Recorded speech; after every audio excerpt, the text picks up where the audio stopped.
What's going on, everybody? Core here from Core Gaming, and welcome to my new series, Rating 101. Today in Rating 101, I'm going to talk to you guys about two things, openers and pre-pots. Now, when I say those two things, if you don't know what I'm talking about, you've come to the right place.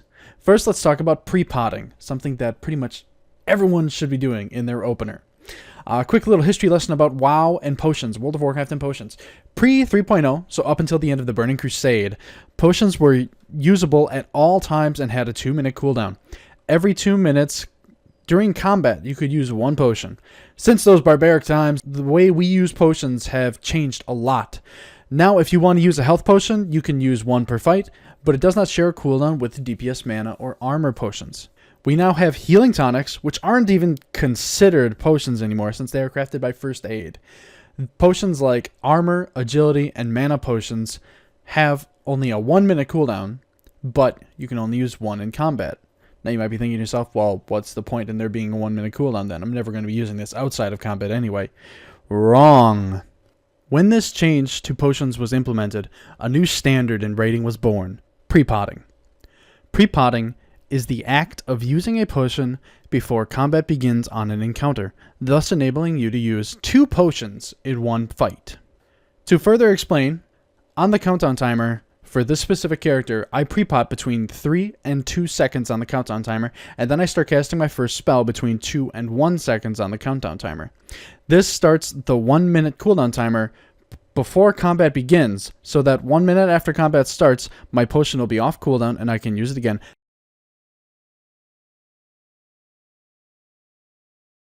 Every single role can and should pre-pot. Now, when I say role, I mean melee DPS, range DPS, tank, and healers.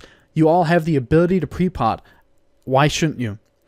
Now, if you're DPS, you probably understand right away. I'll quote you. DPS numbers go up. Sounds good to me, right? Okay, but healers and tanks are probably a little bit more skeptical. In the simplest terms, tanks, armor pots decrease the damage you take and increase your damage done. To me, as a tank, that sounds like a no-brainer. So your damage is going to go up at the start of a fight, and the damage you take is going to go down at the start of a fight. Huge. All right, healers, I've got a couple of questions for you guys. How much damage is traditionally being taken at the beginning of a fight? Usually not a lot, right? Probably not. Not that much. Does that mean that you should just sit on your hands and watch the boss go pew-pew and watch all the DPS go pew-pew-pew? No.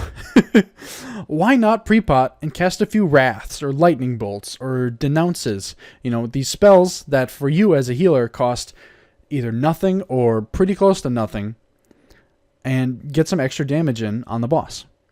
So healers pre-potting to get some extra damage in really quick is definitely something that should be considered. But maybe there's a fight where there is just a crap ton of damage being taken at the beginning of the fight. Why not pre-pot with an intellect potion again and increase the amount of your heals and bubbles? Again, this sounds like a no-brainer to me, but maybe not to you. So, really, pre-potting and this whole video is really just if you want to maximize your ability to be a raider, okay? It is definitely something to consider if you are a healer or tank to pre-pot. Now, if you don't want to, it's not the end of the world. Whereas if you're a DPS, your whole goal as a DPS is to kill things. Why not pre-pot and make your damage done increase immensely? All right, it sounds like a no-brainer. Let's get to the second topic of this video real quick.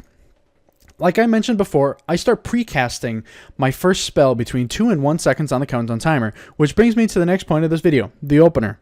No matter what level of raider you are, you probably know your rotation. The question is now, do you know your opening rotation? Your opening rotation is very important because you want to stack as many buffs as possible before you use your most powerful attacks. On screen now, you can see the normal single target rotation for the Beast Mastery Hunter. Now let's take a look at the opening rotation for a Beast Mastery Hunter.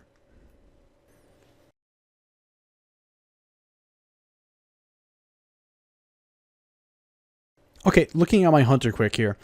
Cobra Shot, my opening shot, is a 1.79 second cast. With fully raid buffs, it's probably down to like a 1.65 second cast, somewhere around there. So that's why I start casting it between 1 and 2. To be a little bit safer, sometimes I might start casting it on 1, but I want to be sure that I get that precast in. The purpose of precasting is so that you can start casting. You know, if you start casting once the tank pulls the boss at 0, then you don't start actually DPSing if you've got a 2-second cast like this until 2 seconds into the fight. By precasting, what you're doing is you're making sure that your first spell lands on the boss at the same moment that the tank pulls the boss. This can get a little bit sketchy, so if you're worried about accidentally pulling the boss early, don't do this. You know, start lower and lower. Start like precasting right on 1, or start precasting almost at 0. So 1, somewhere in the middle of 0 and 1, so maybe a 0.5. You know, it's hard to find that sweet spot, but either way, doing this is going to help you become a better raider. Again, do not pull the boss early, but precasting is a good thing. Okay, so real quick, looking at things before I start the countdown timer, I've got 5 active buffs right now. Mastery buffs, True Shot Aura, which is attack power, Hyper Augment Rune for agility, an agility flask, and a food buff, which gives me more mastery. Now, on the countdown timer, let's see what happens. Right there on 2, I pre-potted, and then right around 1, I started precasting so that on 0, when that timer icon went off, my first spell was almost hitting the boss and my pet was going to attack. Alright, I'm going to slow it down now so we can take a closer look at my opening rotation to see how I did.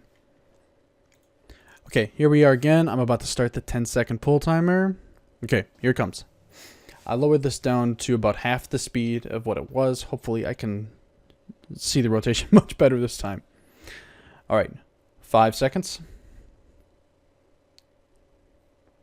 Here comes the pre-pot on 2. Perfect. And then precast in between 2 and 1. Timer goes off. 0.3 seconds later, the cast goes off. Now I Cobra Shot again to get another buff going. Then I hit Stampede, Bestial Wrath, and my Trinket. Use my Kill command, my biggest ability, and then Barrage, my next biggest ability. Now I break into my basic rotation.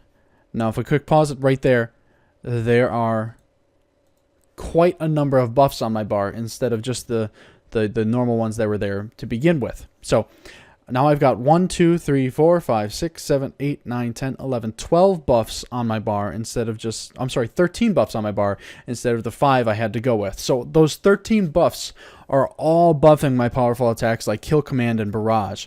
I believe I got 2 kill commands off with all these buffs active instead of just the 1 I would have gotten off of if I wasn't, paying attention to it so closely. So that is why doing this whole opening rotation can be so important. Let's take a look at it one more time, but I'm going to focus in on the DPS meter so you can see how high my damage bursts at the beginning of this specific fight. Now, of course, in raid, this damage is even higher because I've got all my raid buffs. Okay, here we go again. Fight starts. My initial DPS starts at 7k, 34k, back down to 20k. Now it starts climbing up 30k, 60k, 70k, 80k. 80k is kind of where it leveled out there right at the top. That's where it peaked, right around 80k DPS. So, it kind of floats around there for a little bit, but then it'll start slowly going down. So that's how high my opening DPS got up this time. In combat, I've seen it get as high as 100, 130, 150 if I get everything, happening perfectly. I have taken a look at Mythic boss fights, Mythic Warcraft logs, and total DPS for a 20-man raid. I've seen the total DPS break 2 million or even 3 million on some fights. It is insane. More damage is never a bad thing, so why not make it happen? Alright, I can honestly give you no more explanation or tell you why or how it is important to pre-pot, precast, know your opening rotation, and know your in general rotation. I hope after watching this video, though, you understand its importance and why, and now want to get more information about your class. On screen, there are some websites you can go to get this information. But if you cannot find this information you're looking for, the best thing I can tell you to do is to find someone else who plays your class very well and ask them. If you don't know anyone else or can't find anyone else that plays your class very well that you can ask this information from, then leave a comment below on this video and I will get back to you. I will do my best to find the answers and get the answers you seek, okay? Leave a comment on this video if you have any questions about your class, where to get information, anything like that. If you go to the websites on screen, you can just go to their forums. You can even ask questions on the forums and usually find someone who can give you a pretty good answer. All right, that's all I've got for you guys today. I hope you enjoyed this video, and if you did, please remember to give me a thumbs up and a subscribe. That is all. I will see you all next time.